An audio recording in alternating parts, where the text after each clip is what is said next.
All right, listeners, buckle up. Today we're taking a deep dive into the world of tractor trailers. But hold on, we're not talking about hitting the open road. Not yet, at least. We're getting down to the nuts and bolts of coupling and uncoupling. And let me tell you, there's a whole lot more to it than meets the eye.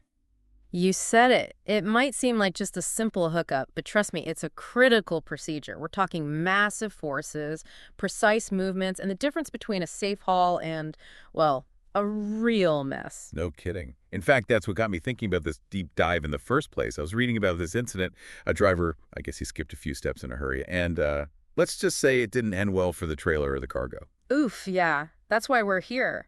We're diving deep, uncovering the why behind every step. Because when you understand the physics at play, the potential consequences of even a small mistake, well, you're way more likely to do it right every single time. Right on.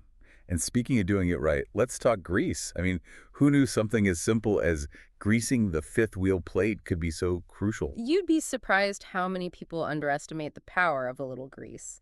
But honestly, it's the make or break between smooth sailing and a whole lot of headaches. We're talking steering nightmares. Steering nightmares, that's putting it lightly. Yeah. So what's actually happening there? What makes that grease so important? Think about it. You're dealing with tons of metal grinding against metal every time you turn. That fifth wheel plate, it's the pivot point for that massive trailer.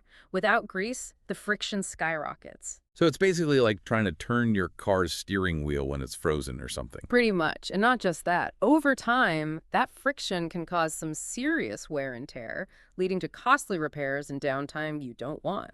Okay, grease, check. Okay. Now let's talk about trailer height. I've heard drivers talk about finding that sweet spot. Is that just some trucker myth? Or is there really a perfect height for coupling? Oh, it's absolutely real, and it all comes down to, you guessed it, physics. If that trailer's too low, you risk slamming the tractor into it when you're backing up. We're talking potential damage, delays, and a whole lot of paperwork. But get this. If the trailer's too high, the kingpin, that's the part that locks into the fifth wheel, it might not engage properly. And that's a recipe for disaster. Yeah, I can see how getting that height just right is super important. So it's about finding that Goldilocks zone where everything lines up perfectly. Exactly. It's about making sure that connection is secure every single time. No compromises. And speaking of connections, let's talk about those air brakes. Ah, yes.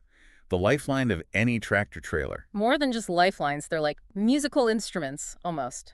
A good driver can hear if something's off just by the sound the brakes make. It's about listening to that air brake symphony. You're going to have to explain that one. An air brake symphony? What does that even sound like? All right, so when you apply those brakes, then release them, you should hear a distinct hiss of air escaping, like a sigh almost. That's the sound of a healthy brake system doing its job.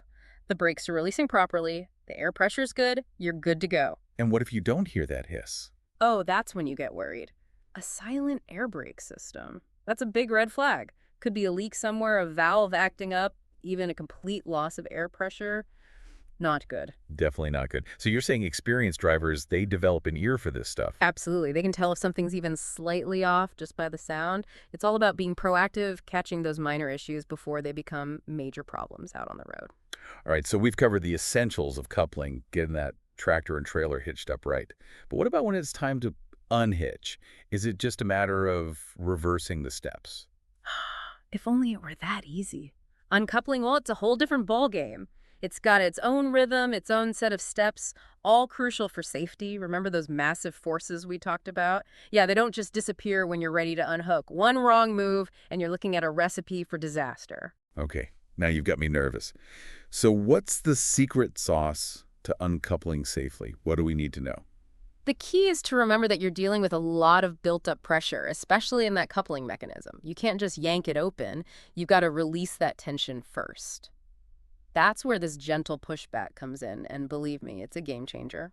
Gentle pushback, huh? You make it sound like a martial arts move or something. What is it exactly? It's actually pretty simple once you get the hang of it. Before you even think about releasing that fifth wheel, you need to back the tractor up just a touch, gently pushing against the kingpin. So you're actually pushing back against the trailer before disconnecting. Seems counterintuitive. Exactly. But trust me on this one.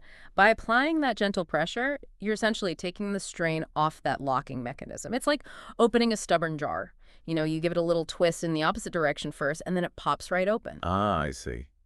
It's all about outsmarting those massive forces instead of trying to overpower them. Smart. So once we've got that gentle pushback down, we're good to unhook, right? Hold your horses. We've got a few more crucial steps to cover. And while you might think this next one is just for beginners, trust me, even seasoned drivers never skip it. Chocks. Chocks, those things that look like little wooden wedges. Don't those seem a little, well, low-tech for such sophisticated rigs? I know, right? But never underestimate the power of simple solutions. Those chocks are your insurance policy against unexpected rollovers. Think about it. Your trailer brakes, they rely on air pressure. All it takes is a tiny leak in that air tank, and boom, you've got a runaway trailer on your hands. And I'm guessing that's a situation you definitely want to avoid. You got that right. So whether you're parked on a perfectly flat surface or slight incline, those chocks provide that extra layer of security, that peace of mind that comes with knowing the trailer isn't going anywhere. Chocks, check.